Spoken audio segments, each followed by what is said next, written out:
No one knew the exact moment when Maple Hollow disappeared, just that it was there one evening and gone by sunrise.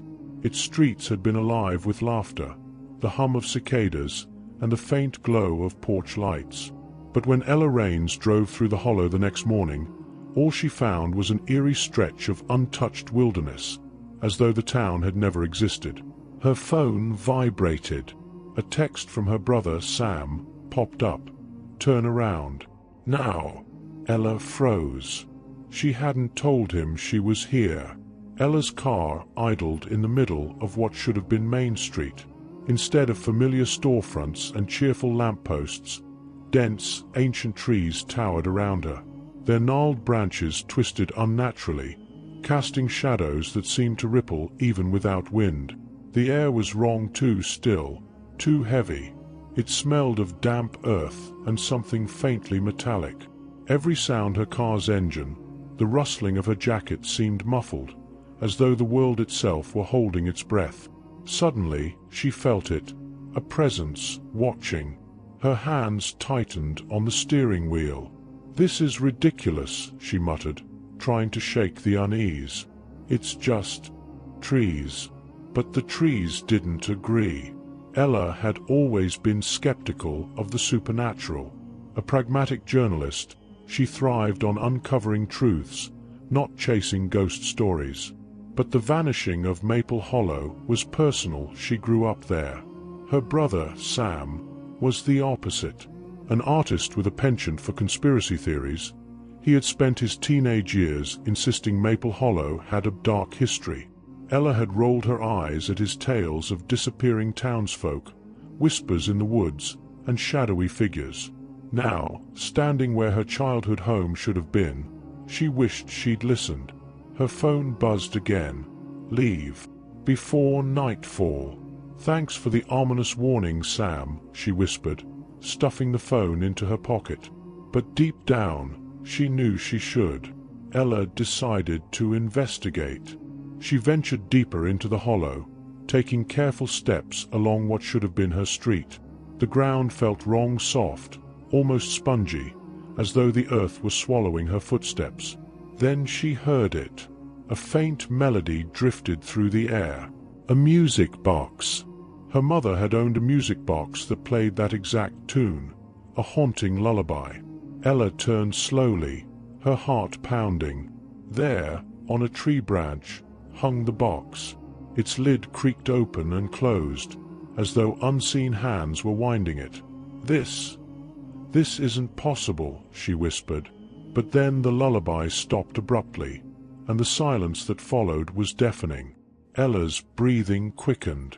Memories of childhood nightmares resurfaced, the ones where the woods whispered her name, where she'd wake up drenched in sweat, convinced something had stood at the foot of her bed. Now, those whispers felt real.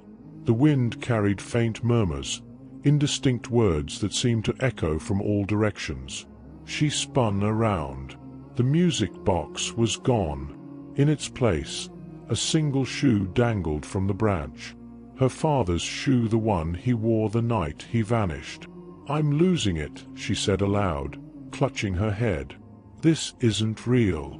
It can't be real." But the shoe swung gently, as though mocking her denial. The sun dipped lower, casting long, twisted shadows that seemed alive. Ella turned to leave but froze. The path behind her was gone. In its place stood a single figure, barely visible in the dim light. It didn't move, didn't speak, just watched. "Hello," Ella called, her voice shaking. The figure tilted its head, then took a step forward. Ella ran. She stumbled into a clearing, her lungs burning. There, in the middle, stood the old town clock tower. It should have been on Main Street, but now it loomed over her, broken and tilted. Carved into its base were words she'd never seen before. "We took what was ours. Leave before we take you too." "What does that mean?" she whispered. A voice answered behind her, raspy and cold. "It means you're not welcome." She turned, but no one was there. Ella's phone buzzed again, the screen flickering erratically. It displayed only one word: run. This time, she didn't hesitate. She sprinted through the woods, dodging roots and branches. The whispers grew louder, merging into a cacophony of voices, each one accusing her, blaming her, begging her to stay.